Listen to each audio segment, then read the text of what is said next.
grave de l'indépendance judiciaire ainsi que des garanties de procès équitable ñoom loolu la ñuy daal di wax mu nekk loo xamante ni beneen saisine boo xamante ni tamit daal dinañ koy introduire gindi ci kanama boobee organe mu nekk li nga xamante ni nee nañ mooy privation de liberté d'anciens dignitaires du régime de Macky Sall loolee nag moo daal di tax ñu daal di jël seen dossier jébbal ko organisation des Nations Unies arawaan ñoom daal di jàpp ne li nga xamante ni moom moo daal di nekk mbir mi dañoo daal di jalgati li nga xamante ni moom moo di seen li nga xamante ni moom lañ daal def ay malversation lañ ko daal di tuddee jëm ci li nga xamante ni ay li nga xamante ni moom moo daal di nekk violence grave jëm ci li nga xamante ni moo di seen ay l'indépendance judiciaire ñoom noonu lañ daal di tuddee mbir moomee. waaw maa ngi kii maa ngi tuub. c'est que dama doon lire benn kii quoi. parce que dama doon vérifier juste xam nga. li tax may xaw a reetaan nii sax mooy. man je me pose la question mooy c'est que gars yi bu ñu demee ba ONU. léegi ne Sénégal dafa am violation grave effectivement de nos droits et tout ça. léegi bu ñu leen laajee lan ngeen jotee ba yëf yi yegg si fii ba dossier judiciaire am man lan la ñuy tontu ma laa bëgg a xam. yow am nga ci xalaat de. maanaam li ñu naan buñ la laajee buñ la nee waxal looy wax. waaw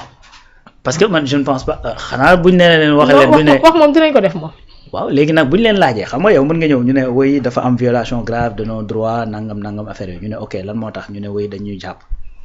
léegi dañuy jàpp te ñu kaso nga ne waaw d'accord mais sur la base de quel document lañ leen jàppee dañ jékki-jékki rek daal di fekk seen kër rek jël yóbbu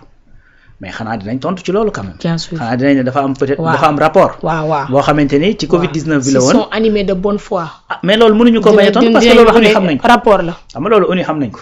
xam nga parce que xam nga lan moo tax par exemple. kaaw Covid bi gis nga bu fekkoon yeneen gars yi la. mënoon nañ sax di épiloguer bu doon tey lu mel ni kaaw Farba wala Tahirou ak affaire yooyu mais xam nga lu tax cas bi épiloguer ci mënta wéy c'est-à-dire déjà en 2003 dafa am benn convention boo xamante ne ONU moo ko voté yaa ngi dégg mu rentré en vigueur en 2005 boo xamante ne xam nga pour lan la maanaam pour lutter contre la corruption et l'enrichissement illicite. voilà léegi bu fekkee da nga dem foofu ñu poser la question yow laaj la yow lan lañ lay toppee man boo tontoo man pour man en fait gars yi dañ naan la jëlaatal sa dossier ndànk sa waay ñu gunge la ba ci bunt bi balaa muy gën a ñaaw. beneen affaire mooy Covid 19 c'est-à-dire li tax Macky Sall ne pouvait pas ne pas faire de rapport xam nga lan moo tax parce que Covid 19 lépp ci xaalis bi ñun moomuñu ko. bien sûr gars yi dañu xool ku nekk ñu jox. muy Union européenne muy xam nga solidarité internationale bi nga xamante ne amoon na autour de ça moo tax bi mu jeexee c'est-à-dire bu fekkoon ni beneen cas la mën naa bañ a am rapport parce que rapport boo xamante ni dafay Macky Sall da koy commandité pour mu jàpp Mamadou Mansour Faye mais xam nga ni loolu xel nangu ko. parce que il n'avait pas le choix il était tenu de le faire donc comme def na ko bàyyi ko fi. ñu def ay enquête écoute bien gis nga procureur bi mu ñëwee procureur deful enquête de procureur dafa fekk ay rapport d'enquête yoo xamante ne boucler nañ ko ba teg enquête nañu ba def rapport d'enquête ba boucler rapport d'enquête yi teg sur la table procureur dafa ñëw loolu rek la instruire c'est tout donc yow tey bu fekkee da nga dem à l'ONU nga ne ok dañoo violer samay droit dañ ko bafoué ñu laaj la ci naka nga ne dañ maa jàpp tëj sur quelle base dañ la jàpp tëj dafa am ani PV d'enquête yi nga indi teg PV yi boo ko indee teg danañ ne rapport sangam buy daté de nangam lañ ko jàppee buy wax ci nangam. mais su boobaa c'est-à-dire après yow da ngay gën a ñaaw ci xare bi rek xam nga bi ñu fi defee le rapport bu kii bi y en a qui avait fait un contre-rapport ba ni dañ koy dem yóbbu FMI.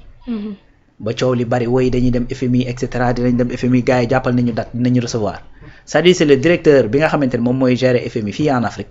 moo génn def sortie ne ñoom mosuñoo yëg ne FMI dafa jox rendez-vous qui que ce soit boo xamante ne dafa war a waxtaan ak moom parce que FMI en réalité kan la ñuy waxal FMI état lay waxal. bien sûr. donc encore une fois man pour man ma àbb Cheikh Oumar Diagne expression bi tappale weesuwul maanaam nga romb fii CEDEAO dem ak ji ba ONU. parce que CEDEAO mi ngi fii. bien sûr. léegi pourquoi yow nga romb fi CEDEAO bu fekkee ni yow dañoo jalgati effectivement say droit mais cour CEDEAO am na fi ndax est-ce que xam nga ne cour CEDEAO récemment rek condamné na Sénégal ci kaawu Lat Diop ba état du Sénégal war ko fay 5 millions xaw ma 4 millions. ci effectivement dañ ne dañoo jalgati ay droit am parce que dafa waroon a génn notifié wuñ ne ko ne waroo génn ñu jàpp ko ñu ne ko doo génn dëkk bi liberté de circuler boobu am na ñoo xamante ni fii dañ leen tëjoon kaso. c'est-à-dire règle kii bi article 5 bu règlement bu CEDEAO moo leen génne kaso te bañ leen jàpp ci affaire phobie lañ leen jàppee Karim Wade bañ ko fi jàppee dafa dem CEDEAO ñu jox dëgg Karim Wade ne état du Sénégal bàyyi jàmbur état du Sénégal exécuté wul décision boobu Macky fi nekkoon ak ñii tey ñu jàpp. bien sûr Ousmane Sonko 55 jours lañ ko tëj këram ñu ne force reste là à la loi. n'est-ce pas donc ñii au moins am nga rapport bu ñu leen di tudd au moins am na rapport bu ñu leen di tudd. léegi nag man pour man seeni avocat maanaam li ñu war a def mooy concentré wu ci dossier yi fi nekk xool effectivement li justice sénégalaise permettre seen client. ñu jéem cee dox te xam ni dem ONU déjà ONU man jàpp naa ne da leen sax talul parce que crise yi nekk ci àdduna bi actuellement bari goo xamante ni. li ñu war a régler bari goo xamante ni man pour man danañ tal leneen lu dul justice su benn pays boo xamante ni c'est un pays souverain. Régime ba fi nekkoon def ay rapports épingler ses propres ministres régime bu bees ñëw instruire ses rapports beneen organisation boo xamante ni daa signé promulguer ay lois yoo xamante ni dafay xeex contre lu jëm ci wàllu enrichissement illicite ak lu jëm ci wàllu corruption ak lu et cetera nga ni da ngay dem foofu kalaame ji. N'est-ce pas c'est du temps qu'ils vont perdre boo xamante ni après ça va les mener nulle part. bien sûr dafay wane encore une fois état d'esprit bi nga xamante ni moo amoon ci ñi fi nekkoon di ñu diriger. n'est-ce pas donc état d'esprit boobu mooy lan lépp loo xamante ni jàpp nañ ne lu baax la ci biti la yellool lépp loo xamante ni jàpp nañ moo war a régler samay problème il faut ma dem kalaamee jëkko ci ñi ci biti c'est-à-dire état d'esprit boobu lañ doon doxee moo tax tey nga mën a gis benn régime boo xamante ni ça n'a rien à voir ak li may wax nii mais je vais donner ça comme argument en tout cas nga gis benn régime boo xamante ni xam ne c'est-à-dire pour être souverain ci sa dette da nga ko war a jël ci sa monnaie nga ni ko fi ñukk dem di jël ay bor ci dollar ba mu yóbbu ñu fi mu ñu yóbbu beneen régime ñëw wan les aux yeux de tous les Sénégalais que ni li gën mooy ñu inverser la tendance pour di ko mën a jël ci sunu ay koppar. loolu noonu ñi fi jóge ñàkk ñu koo xam parce que am na ci ñoom ñoo xamante ni ñoo jàngal tey ñii fi ne ñàkk ñu ko xam de mais c'est-à-dire patriotisme moo lay manqué ak bëgg réew mi. loolu mooy dëgg c'est-à-dire actes yi loolu la wane. n'est-ce pas donc jàpp nañ dañoo bëgg a dem ONU mais nañ dem peut-être dañoo am passe bu doy xam nga peut-être que dañoo am ay moyens yu doy. te loolu sax mooy dëgg parce que ñu bari ci ñoom tey jii koo ci fëgg peut-être denc na loo xamante ni bari goo xamante ni gis nañ fi kenn ci ku bokkoon ci ñoom ku teg sur la table effectivement 31 milliards de caution. bien sûr keneen ku bokkoon ci ñoom koo xamante ni daanaka li mu teg sur la table mat na 450 milliards n'est-ce pas donc un compte certifié boo xamante ni 11 milliards moo ci nekkoon. donc ainsi de suite peut-être que dañoo am ay moyens yoo xamante ni mën nañ def le tour du monde dem mais je crois que bu ñu demee ONU ce sera que du tourisme. Bien sûr. Mais loolu ça n'a absolument rien à voir parce que la question elle est sensible parce que ci affaire Covid la. loolu amul ku ciy badine deuxièmement mooy affaire de détournement amul ci àddina bi koo xamante ni dana toog di cautionner loolu wala mu ciy ànd ak nit wala qui que ce soit bu ñu la ci tuddee te leerul gis nga xam nga Benjamin Netanyahu nga xamante ni actuellement moo yëngal àddina bi yëpp fu mu toll nii xam nga lan mooy problème corruption lañ koy toppee.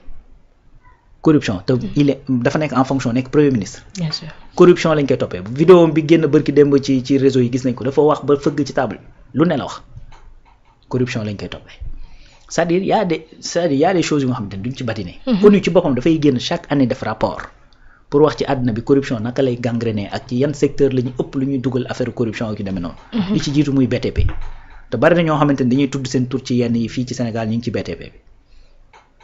donc loolu c'est des rapports onusiens donc ONU du mënta nekk dans une chose et son contraire c'est-à-dire tey surtout lu jëm ci wàllu koppar ku ne xam na tubaab ni mu mel ak xaalis n'est-ce pas donc moo tax gis nga ci yenn direction yi ONU yu demee noonu man je connais une dame bu nga xamante ni ONU Femmes la ne ONU Femmes c'est-à-dire ci cellule passation de marché la nekk c'est-à-dire boo ñëwee buñ lay jël da ngay joxe lépp luy sa filiation sa tur sa sant sa borom kër say doom say frère say sœur say mbokk dañuy def enquête bu yaatoo xam nga pour lan. pour bis boo joxee marché ñu xool ndax ki nga ko jox da ngeen a bokk dara wala déet c'est-à-dire même bu fekkee ni laa la wax ki nga ko jox respecté na norme yëpp su ngeen bokkee dara nga am problème. d'accord te ONU laa lay wax de ONU Femmes. léegi yow kooku di nga dem foofu di kalaame naan dañ maa tudd ci dama détourné ci fonds Covid 19 yi ñooñu di la déglu ñooñu dañ laan demal leeral ko. après bu leeree ba defoo dara gars yi dañ lay bàyyi nga dem loolu kay kenn mënu ci dara. bien sûr donc noonu kese la demee c'est-à-dire le droit leur permet mën nañ ko def am nañ passe bi mën nañ dem mais je pense que ça va absolument changer rien du tout ci loolu d'ailleurs Karim Wade bi ñu ko fi teewee ba ONU waxee sax dégluwuñ ko.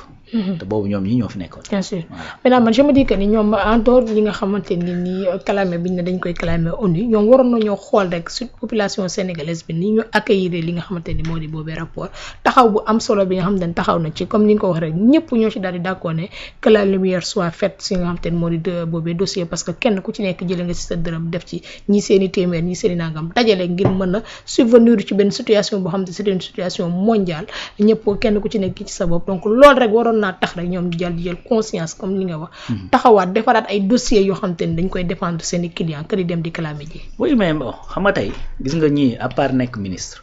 lan lañ la ëppalee yow c'est-à-dire même carte d'identité bi ngeen yor citoyen nga ñuy ay citoyen Farba lan lañ ko ëppalee ñoom à part d'être ministre c'est-à-dire Mohamadane Sarr souvent je rappelle son nom xam naa ne gars yi dañu ko faral dégg ci ma Khadim Ba ak ñeneen ñi nga xamante ni dañ leen a téye ñi ñu téye Mamina Daffé nga xamante ni ci affaire Prodac bi ak d'autres sénégalais yoo xamante ni dañ leen a téye ñiy cautionné dem toog seen kër mais ñooñu à part le fait que ñu dénkoon leen ay responsabilités ñu nekk ministre amul dara loo xamante ni ëppalee nga leen ko. te li indi sax cette situation mooy que ni dañoo dugal ci constitution que ni bu fekkee da nga nekk ministre donc on considère que da ngay liggéeyal sa réew on considère que tu es exposé donc il faut que ñu protéger la ñu dugal la ci article 101 loolu moo def la différence hein. Mais sinon, il n'y a absolument rien. C'est-à-dire aux yeux de la loi, on reste des justiciables. Bu fekkee dafa am loo xamante ni sa tour da cee génn wala ñu soupçonné la ci da nga ko war a leeral aux yeux de la loi. C'est aussi simple que ça. N'est-ce pas? Donc tey encore une fois keroog maa ngi wax ne mu baax mu bon ñu am doute ñu bañ a am doute et cetera c'est-à-dire tey la justice dafa Ousmane Sonko dafa dem justice ngir tijjiwaat dossier am ñu bañal ko ba pare tegalaatal ko ci ay daan te mooy le premier ministre de la République du Sénégal. Donc loolu bu ñu ko mënee def le premier ministre de la République du Sénégal nag boo xamante ni dafa nekk en fonction mais beneen Sénégalais nag boo xamante ne am nga ak yoon. tu seras pas épargné. Ben tu seras pas épargné. Donc il faudrait que effectivement seeni avocat qui se trompe pas de cible. léegi nag dafa am bu njëkk loo xamante ni gars yi dañ ko daan wax un procès politique se gagne effectivement dans la rue maintenant dafa nekk un procès politique se gagne dans les médias mais il faudrait d'abord que mu nekk procès politique n'est-ce pas donc il faudrait mu nekk procès politique parce que tey bu dee da nga ne Mansour mën nga ni pour ñenn ñi mën nañ ne wëy parce que goro Macky Sall et cetera ki demee noonu donc Macky lañ bëgg a jot boo nee Sophie Gladima looy wax kon Sophie Gladima nan nga mën a jaaree ci moom jot Macky Sall. wala politiquement mu nekk loo xamante ni da nga ci mën a am gain. boo jëlee Ndeye Saly Diop Dieng nga jël Ismaïla Madior voilà Moustapha Diop. moom ba mu taxawee assemblée nationale dafa ne am nañu fi yoroon 400 milliards ngeen bëgg maa topp man mi yoroon 2 et quelques. loolu c'est-à-dire où est la politique là-dedans. ay rapport la yu fi nekk ñu instruire ko seen régime enquêtoon ci def ci ay PV d'enquête teg au lieu ñu instruire ko ñu teg ci conc ñu jël loolu jëbal ko yoon nga ni cabale politique léegi nag il faut prouver aux yeux des gens que ni cabale politique la mais jusqu'à présent c'est-à-dire c'est rien d'autre que ay deniers publics au Sénégal yoo xamante ne dañoo réer ñu bëgg xam fan la nekk pour mën ko récupérer dugalaat ko ci gafaga réew. Bien sûr. C'est aussi simple que ça. léegi nag fu mu ci mënti nekk nga nekk ancien ministre ak nga nekk ancien courtier nga foxale woon suuf ak nga nekkoon en sourdine kenn xamula fekk nday lu yëngu yaa ko yëngal ak yooyu yëpp ñoo ci bokk yem nga nekk un simple citoyen ku mu ci mënti dawoon il faudra rendre les comptes. Parce que dans ce pays là il faudrait que lu jëm ci wàllu deniers publics que nit ñi bis bu ñu boo jàkkaarloo ak deniers publics maanaam sa fit bañ a dal. loolu tant que amul ci fii corruption ak ay détournement ak ay tentative ak ay escroquerie sur les deniers publics du fi dañ donc il faut que la justice soit sévère et que enquête li muy enquête de toute façon personne n'a dit qu'ils sont coupables ils sont présumés innocents jusqu'à ce que la justice en décide autrement donc actuellement ñoom au moins ñu ngi leen di déglu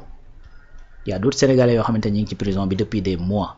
kenn woowu leen déglu leen mais actuellement haute cour de justice mi ngi leen déglu lundi dañuy déglu Sophie Gladima n'est-ce pas donc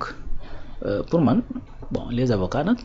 le droit c'est le droit. bien sûr am nañ droit les textes internationaux may na leen ñu dem ONU may nañ dem ONU mais man gëm naa duñ fa jëlee benn gain de cause.